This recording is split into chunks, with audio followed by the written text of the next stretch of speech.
Good morning, Mary. Good morning, Andrea. How are you? I'm doing great. I just love like how we're a little chat before the show. And, I want to talk about your business and the things that you do for, Two Women in Crypto or our new name, Hodl. And I just wanted to, kind of chuckle because I didn't even know your story of how you got into crypto.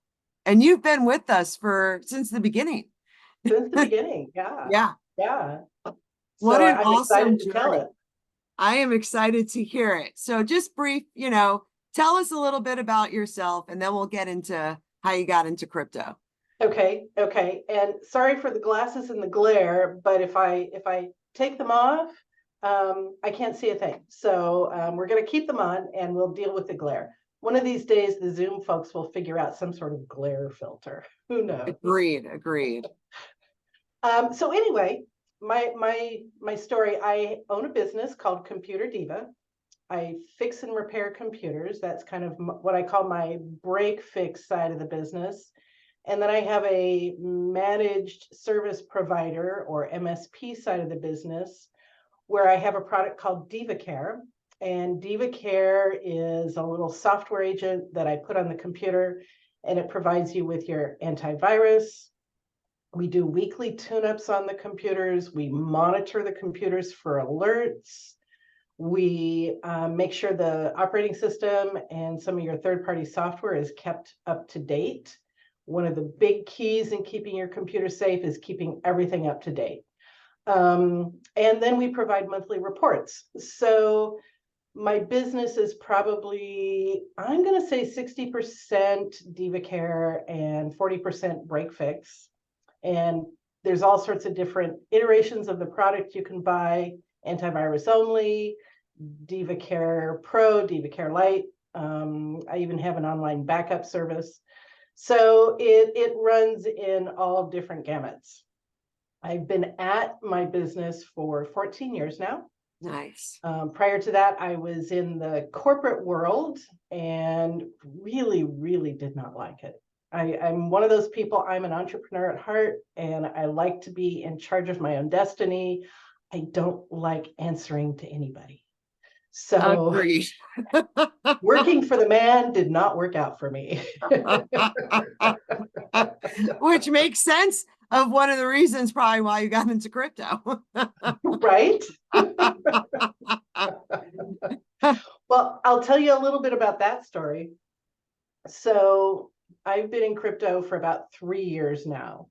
And we were, a year deep into the pandemic. And Kelly reached out to me and she said, "Hey, I'm doing this little thing called crypto, and I want to pass along my knowledge to other women out there. And do you want to be a part of that group?" And I said, "Sure." So that was, like I said, about 3 years ago. And I can tell you the date of my first crypto purchase. I love it. I love it. It was May 21st, 2021. And I bought VeChain. VeChain was Nice. my first purchase. And so VeChain and Vitho, which is the gas for VeChain. And coincidentally, I just finished moving that back to I think my NAMI wallet. So anyway, so with Kelly's guidance, I just started getting my feet wet a little bit at a time. And that was, if you recall, back at the time where the last bull market was way up here. It was just reaching the top. Yeah. And so I was buying everything at high prices. I didn't know. I didn't know a bull run from a bear run. I didn't know any of that stuff. So I'm just, blindly out there buying coins a little bit at a time. And then your group came along. I'm not sure exactly when that was. I don't know if that was in 2022. I think it was. So anyway, so I've been involved in a group with Kelly, and I've been involved with Two Women with Crypto since the beginning. And, I've just slowly been accumulating coins. And I think I have maybe on the personal side, about 40 different coins that I've Wow. purchased and I've been tracking. I know, right? It's just ridiculous. Some of them were, I got them on Coinbase by taking their educational quizzes, and they gifted you with various Yes, coins that they wanted people to start buying. It was all manipulation, I'm sure, but I still have them. And then I a lot of it was from staking. So when I had stuff on Coinbase, I was staking some of my coins and earning rewards. I even had the Coinbase debit card that I was using to make purchases, and then you got a rebate on the purchases that you made. So I was collecting, I think it was XLM, I think so too. which was a great coin.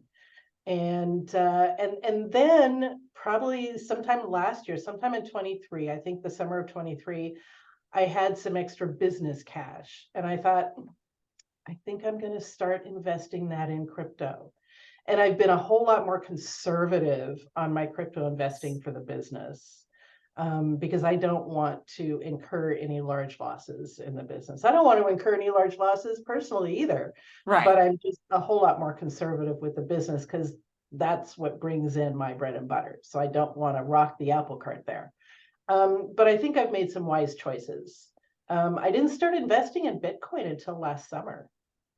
I went 2 whole years without buying any Bitcoin because I kept thinking, Bitcoin, Schmidtcoin, it's the coin, it's the popular one, and I don't want to go with all the popular folks. Right. So, Right. so I finally started investing, and that's been a good investment for me. I'm on the upward side of that. So I was lucky enough to be able to invest before it started going back up. Yeah, and it's such a good point too, because I think when we first get into crypto, we're so excited. You read about a project and they all sound so good, Right? and getting into crypto when everyone is so excited about crypto, that euphoria is so high. And then Yes. when it crashes, it's like, whoa.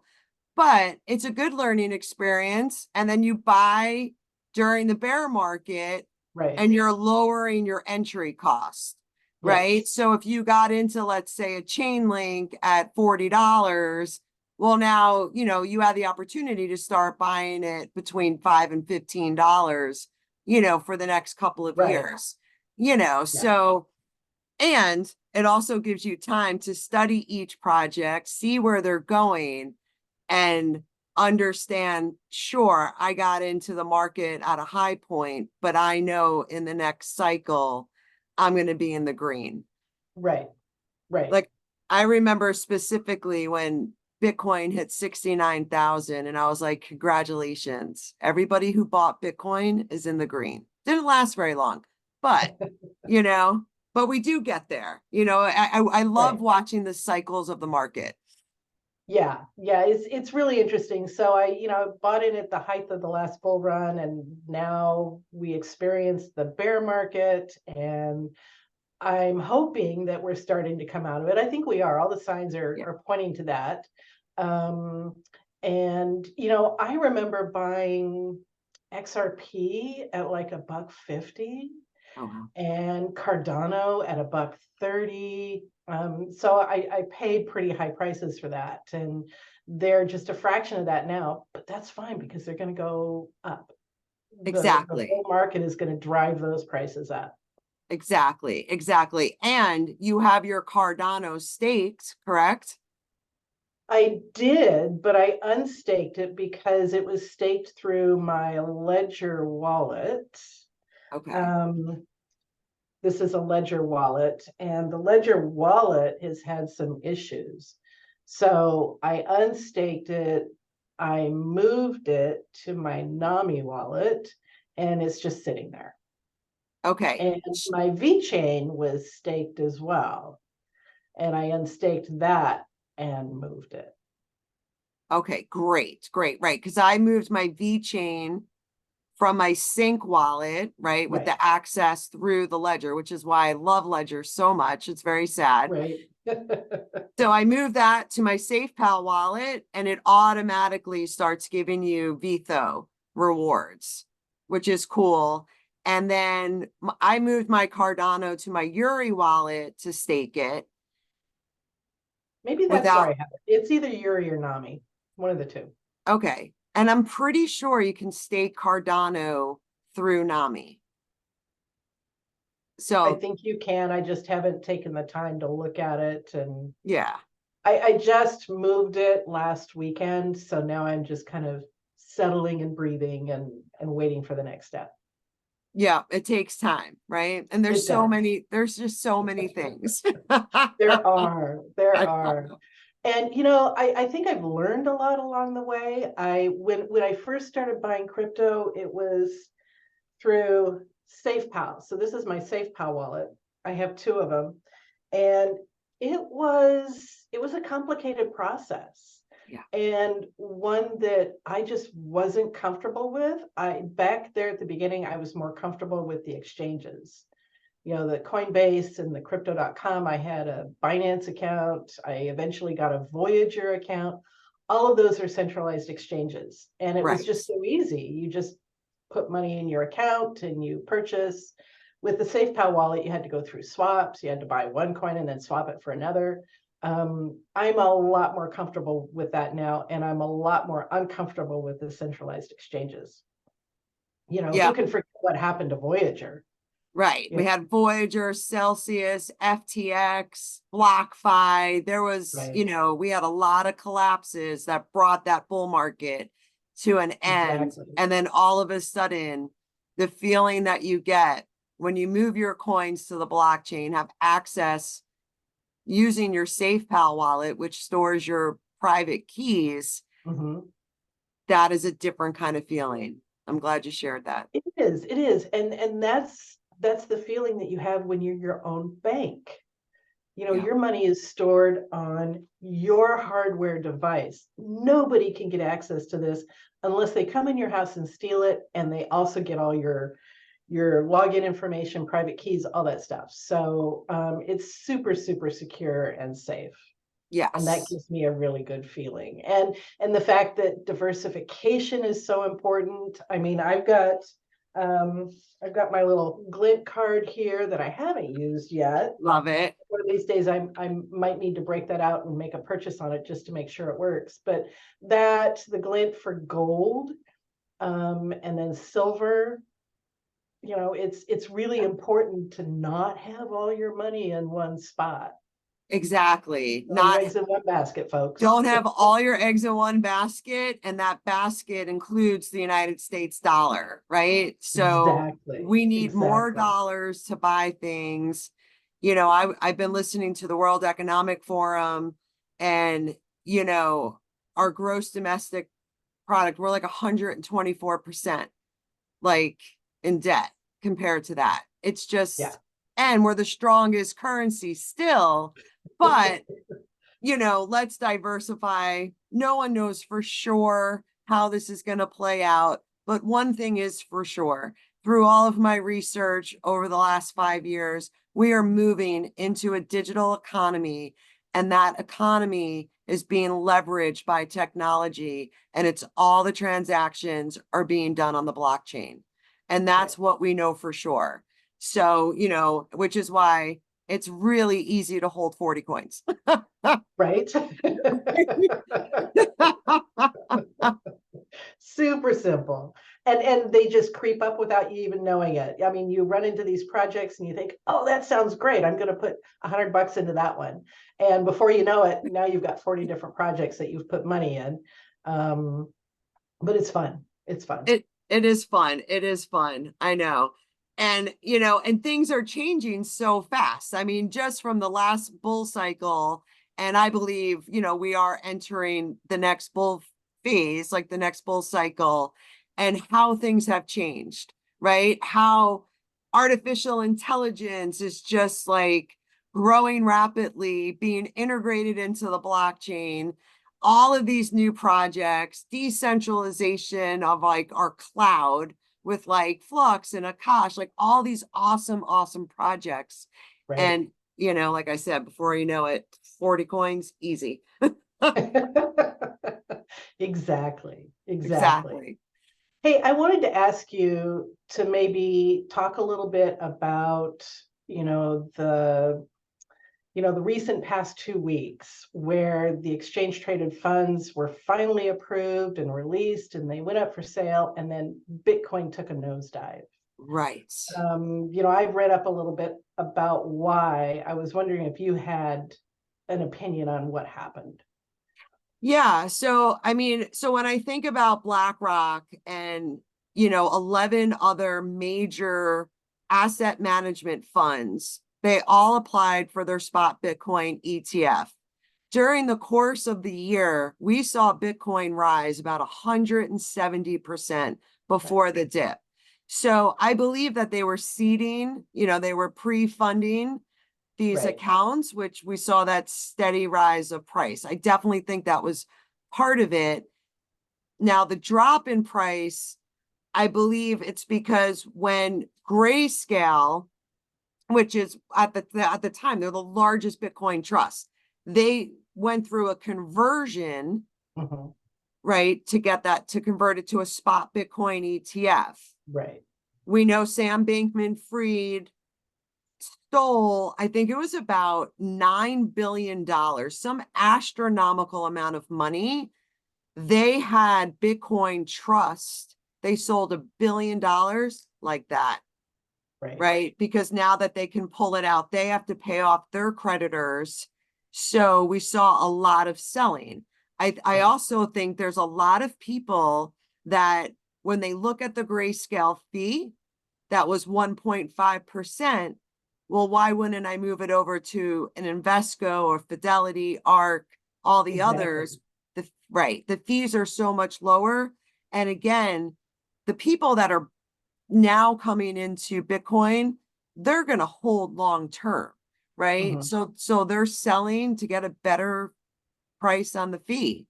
right, And we'll see what Grayscale does once FTX gets all of their money out, which yeah. which I think is it might even have already happened by the time this is released. I think so. I don't think there's much left. I think they've pretty much transferred all of it. Right, right. And again, it's just like it's hard to say how much market manipulation is in cryptocurrency.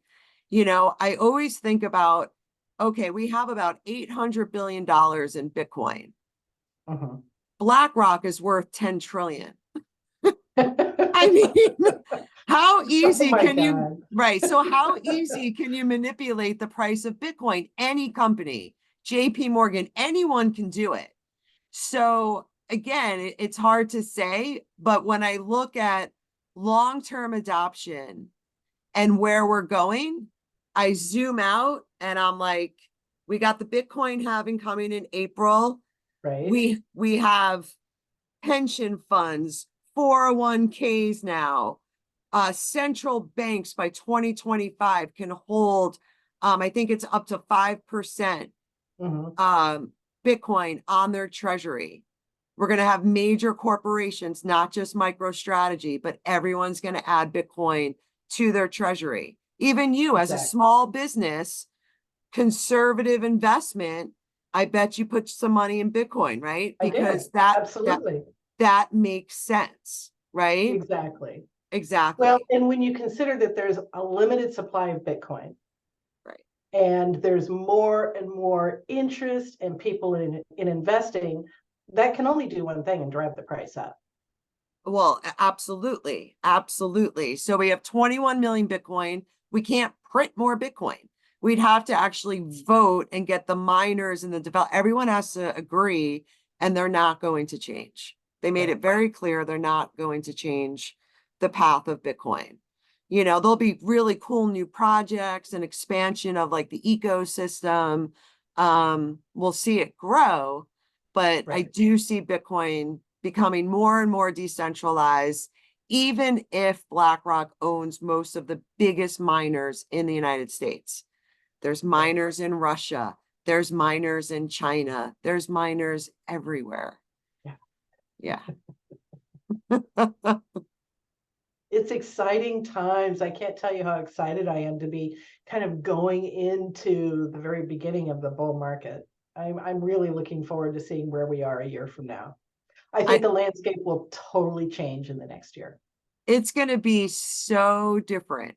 So Yeah, different, so much more adoption. I'm looking forward to next month with the Super Bowl coming right.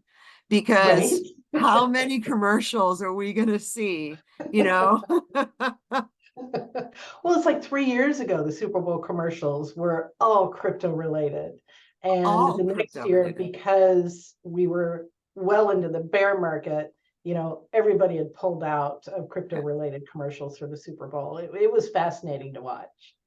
Super fascinating. I remember the Yeah, Coinbase commercial where they were giving away like a free $10 in Bitcoin and you had to right. like scan the QR code bouncing across your TV. My mom called me, told me her TV was broken. What's going There's on? there's this thing bouncing around. Oh, okay, it's back now. I'm like, Right. so we're gonna have a bridge, and a lot of education is gonna have to come for Right. everybody, but the spot Bitcoin ETFs, great way for someone like my parents to get exposure to Bitcoin, where like people like us who are in IT, yeah, it's a hassle. I have to create my own bank. I'm gonna be my own bank, but much smaller learning curve than, you know, some other people that didn't really have technology like in their daily lives. Exactly. Yeah. Yeah. Yeah. Yeah. All right. So I wanted to touch base a little bit about Songbird and Flare. You ready to do this? I'm ready. Yeah, I'm interested to see what you've learned and what you're going to tell us. I was so excited when I'm doing my deep dives that I had the dollar cost average into Flare.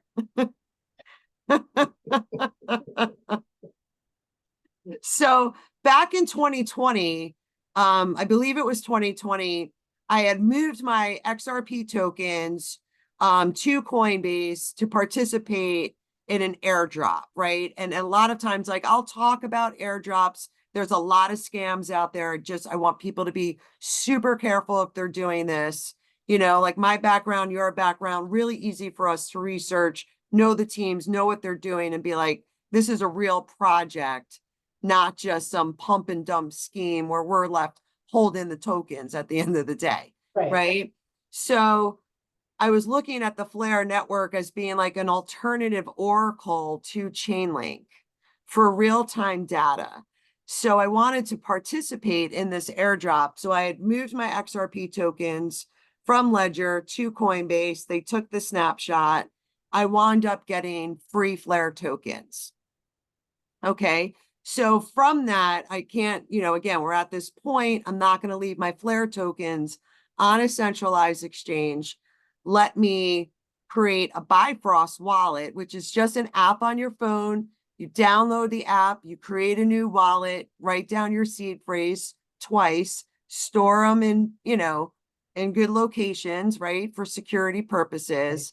And then I started delegating my Flare tokens. And every single month, I participate in the airdrop and I get Flare tokens dropped into my account every month while I'm delegating my Flare tokens and earning passive income. Right. I love it. Right.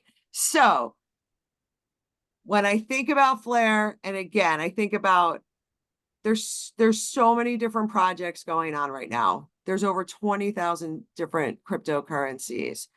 But one of the reasons why I love Flare is because it is solving a real world problem, specifically with projects like Bitcoin, Dogecoin, and XRP, that when their systems were built, it's not a smart contract platform, right? Bitcoin was built for super secure, super decentralized, censorship resistant, peer to peer transactions.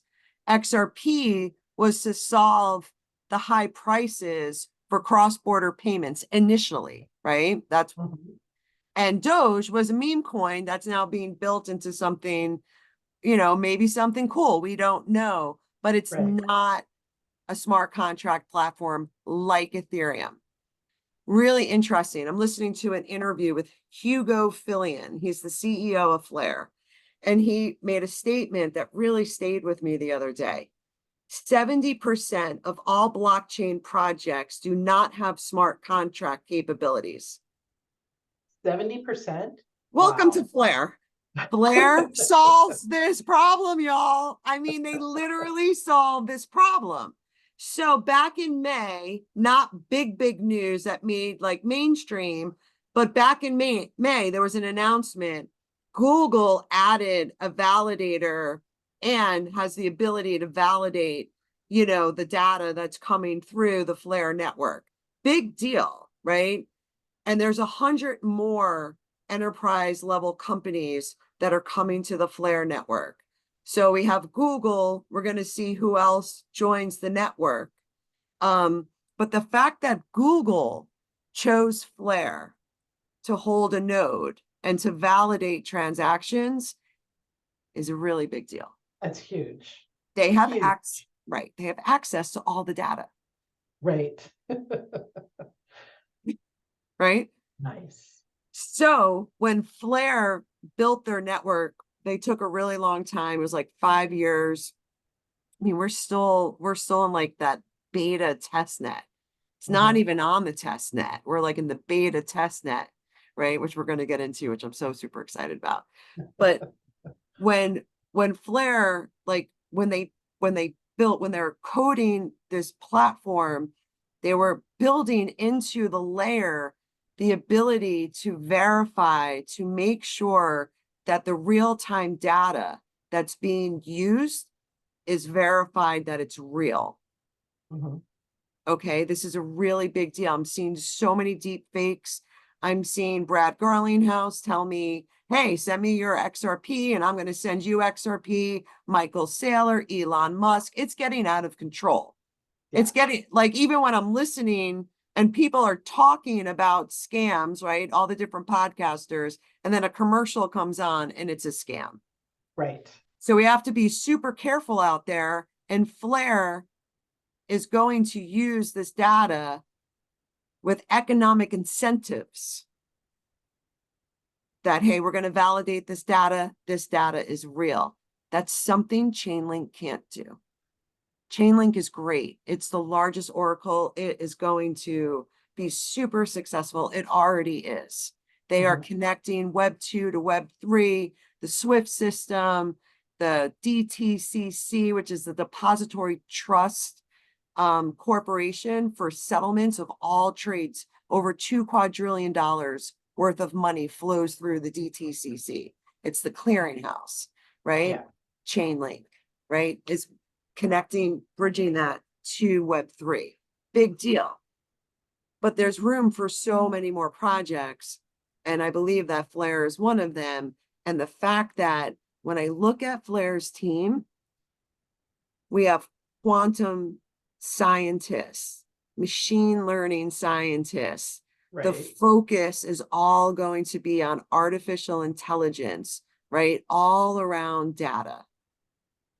I mean, I just get so super excited to see where this Yeah. project is going to go and to bring smart contracts to something. Let's just take XRP. We talk about XRP all the time. I believe XRP has a bright future, but it doesn't have smart contracts. Well, now I can lock up my XRP, maybe borrow against it through a smart contract, right? In this Flare networking system, and I'm locking up value, XRP tokens. Flare network is bringing value to XRP. This is a big deal. And the more our tokens are locked up, whether it's Cardano, we're staking it, or we're using Ethereum to stake our, we're staking our ETH, all of those tokens are being used to help the network and you earn rewards. It's going to be the same thing with XRP, Bitcoin, Dogecoin. I heard Litecoin, and then we have 70%. We'll see who else builds on the Flare network. And anyone can build a decentralized application on the Flare network. It's completely decentralized. and it'll only become more and more decentralized as this ecosystem becomes more mature. So, can you take just a moment and explain to the listeners out there what a smart contract is and why this is such a big deal? That's such a good point. Okay. So basically, what a smart contract is a digital contract that's stored on the blockchain. For example, Ethereum blockchain. So let's just say I have a contract with Computer Diva, right? I pay you $55. You put the antivirus on my computer. Right. Now, what we can do is we can make a contract and we can put that contract on the blockchain through a smart contract that no one can change. You can't just go in and edit it, right? Right. You can't alter it. And when that smart contract is over, the money just boom, I pay $55. That goes right into your account. You're providing me these services. And that's a Correct. really basic way to say what a smart contract is. But I Yeah. basically want everyone to know marriage licenses, driver's licenses, insurance, medical care, digital IDs, real Mortgages. estate, Yeah. mortgages, notaries, stocks, bonds, everything is going to basically be a smart contract on the blockchain. And Chainlink can't do it all. So, Right. they're doing a great job, but what happens when smaller businesses want to do it? Well, now we have a company like Flare who wants to decentralize all data, basically, almost have it be a public utility, almost free of charge, if not free of charge. Mhm. Right? So I think that people are definitely going to use that platform, especially smaller businesses, to store all of their data, invoices, receipts, all on the blockchain through a smart contract. Exactly. Exactly. It reminds me of the old days in my career when I was still corporate, and the whole mantra was go paperless, go paperless, go paperless. So they came up with all these scanning solutions where the paper comes into your office and you scan it into the computer and you store it as like a PDF document. Can't be altered or changed. Well, now it can. But that's kind of where we were back then. And the smart contracts, is taking all of that to an entirely new level. It's just, it's interesting to see where it goes. And we are not going to be completely paperless because, back then the idea was to be paperless, but we never did become paperless. We all have paper floating around everywhere, but this will actually be the technology that will take us paperless. Yeah, and it's such a good point because, even when you think about when you were working in corporate America, you created all these PDF documents from your scans and you stored them on your server. Right. So easily hackable. We are Right. talking about a decentralization of all of these projects. It's not just Bitcoin. It's not just Ethereum. It's Cardano, it's Polkadot, it's Cosmos, it's Solana. It's all of these layer one blockchains connecting together, creating a decentralized network that is almost impossible to hack. Exactly. So I would definitely want my driver's license to be on the blockchain instead of at the DMV in their server, right? And you think about all the different data breaches that have been going on just this week. Twitter, X, Dropbox, huge data leak. Trezor had a data leak, 66,000 email addresses and phone numbers. Everything has to move to the blockchain. We could make lists, Facebook, right? Target, Home Depot, Lowe's, they've all been hacked. Our banks have been hacked. Our United States Treasury Department has been hacked. So we need a more secure way to store all the important data. Exactly. And that's on the blockchain. Yeah. And I always like to think of it as just like an additional layer to the internet. Mm-hmm.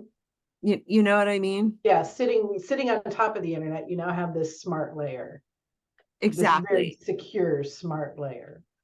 Exactly. Exactly. And eventually, you know, we have the blockchain, and then we're going to have AI projects that sit on top of the blockchain, and they're going to be like interacting autonomously with each other. Mhm. Right? We'll cross that bridge when we get to it. I Oh mean, it's my God. happening now, but Right? I was thinking that should be our next class, you know? So just to kind of get an idea of all the different AI projects. And, you know, Flare is going to use this data to help artificial intelligence learn. Right. Right. So we have like multiple use cases. Okay. So, and then, you know, another reason I love this project, you know, so we have the Flare network, which is the main net, right? For, you know, it's an Oracle, it's providing smart contracts, real-time data, all of these things. And then we have the Songbird platform that when all of the new decentralized applications, anything that's going to be launched on the Flare network has to be tested through the Songbird network.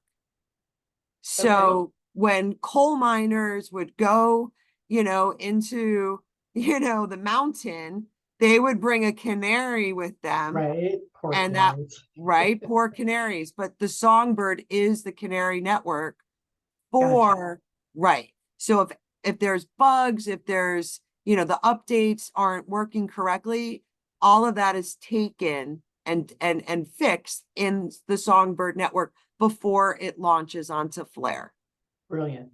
Brilliant, Brilliant. Yeah. right? So when I think about where we are in timeline, we're not even utilizing the Songbird network yet. But the Flare network is in beta. It's called Custom. So it's kind of like the beta network for the testing network before it goes to Flare. It's the alpha network. You know what I'm saying? And I think this is fantastic that Flare is taking its time. When we think Right. about real world data, right? Price feeds, like we're checking our crypto prices, we want them to be accurate. You know what Yeah. I mean? So to pull that real time data, let's take our time. And they really took their time. But now everything is being tested. Once it passes through this first network, then it goes to Songbird network. Then we start to see the utility of the Songbird token rise because this network is now being used. And then it launches to the Flare network. And Gotcha. yeah, so you know, it's kind of cool timing. I think things are going to be moved to the Songbird network if they're on time, Hmm. sometime in February or March of Oh, 2020. that fast? Oh yeah. They've Oh, been wow. building this for 5 years, right? Not so fast. Some say fast. I'm like, when? But Bring it on. Bring it on, right? I go to my Bifrost wallet, and it's literally this, some of this stuff, you guys, it sounds so super techy, but you literally, right, Mary, you press a button, and you press Yeah, the button, you stake it or you delegate it, and then you press the button to claim your rewards, exactly. you Yeah. know, and I It's so super simple. so So super simple. simple, so super simple. And I love that. And that's one of the reasons why I love getting people into Flare and Songbird and into Cardano, because they made it so user friendly. So user friendly. You know, you're not dealing with toolkits and you got to do this, that, and the other thing, which can be hacked, right? And all of these Right. things.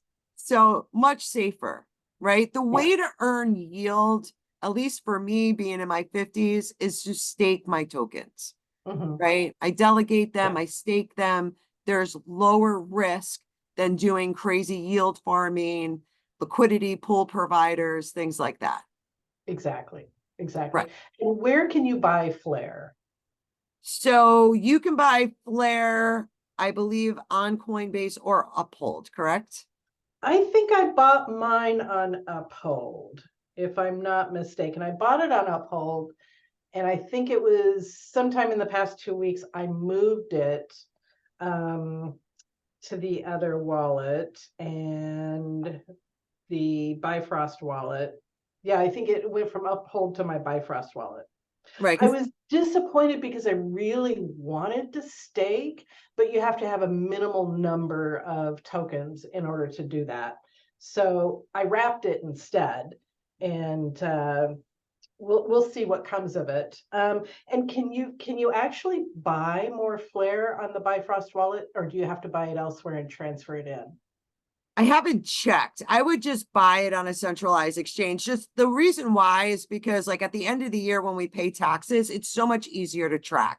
If I buy Flare, Uphold will keep track of what I bought it at, and then I'll send it, I earn my rewards, and then I'll send it back to Uphold, when we take profits, right? Right, So right, that's kind of what I do. I don't think there's a swapping functionality yet, right? It's a right. yeah, right. They just brought staking. And I remember you saying it was 50,000 Flare tokens that you I needed. think it was 50,000. Yeah. Yeah, yeah, and I Okay. don't need that much.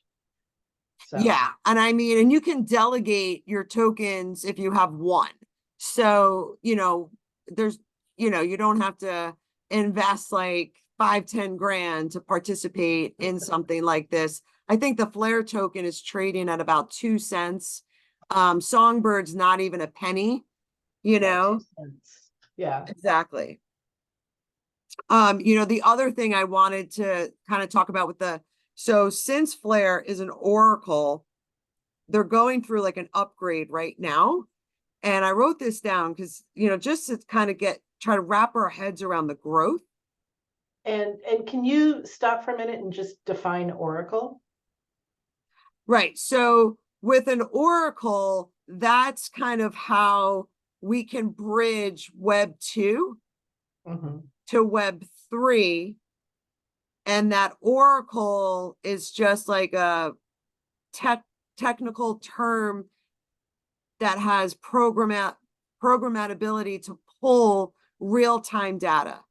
So Got it. Web 2 world really can't pull real-time data. Like the NASDAQ cannot pull real-time data feeds.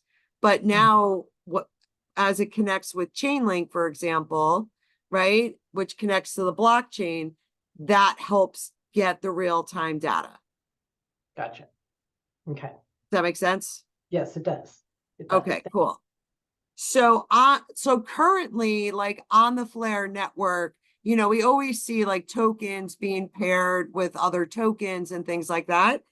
And they have the data pairs right now is only 15 pairs. Once the upgrade is complete, we're going to go from 15 data pairs to 1,000. Right. So again, I'm following this project. It's in its early days. You can have the best team. You can have really good technology. All of these projects can go to zero. People think that Bitcoin could go to zero, and some people think it will go to zero, right? So I'm not saying we're not financial advisors. This isn't No, financial no, we're not. advice. But when I look at where the world is heading to, this is a great project to speculate on. And that's how Mhm. I look at it. I looked at Polkadot, which is another one of my favorite layer one projects. They have a similar setup.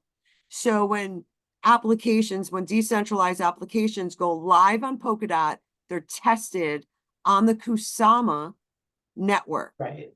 So Songbird and Kusama, very similar, right? Kusama's trading at about $35 today. Its all-time high was over $670. Whoa. Right. Much smaller market cap. So Mhm. I'm not expecting Songbird to produce those numbers, but I'm expecting it to do really, really well. Right. Yeah. Yeah. I mean, even if it goes to a 50 cents, I mean, 20 cents, it's not even a penny. But, I did this with Cardano. I love their ecosystem. I love their mission.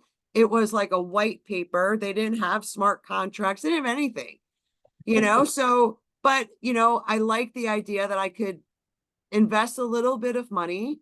I can create a wallet. I can stake my tokens to help stabilize the network and earn rewards and be a part of this ecosystem.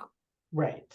And that's just it, and it's such a cool, it's a cool feeling, and it's kind of fun, and what a great way to earn passive income. And I do believe, like, as we move more and more into this data revolution, one of the ways to generate and earn income is through delegating or staking your tokens. Right. Right. We talk about multiple streams of income. To me, this is a great one. Yeah, absolutely. Right. Absolutely.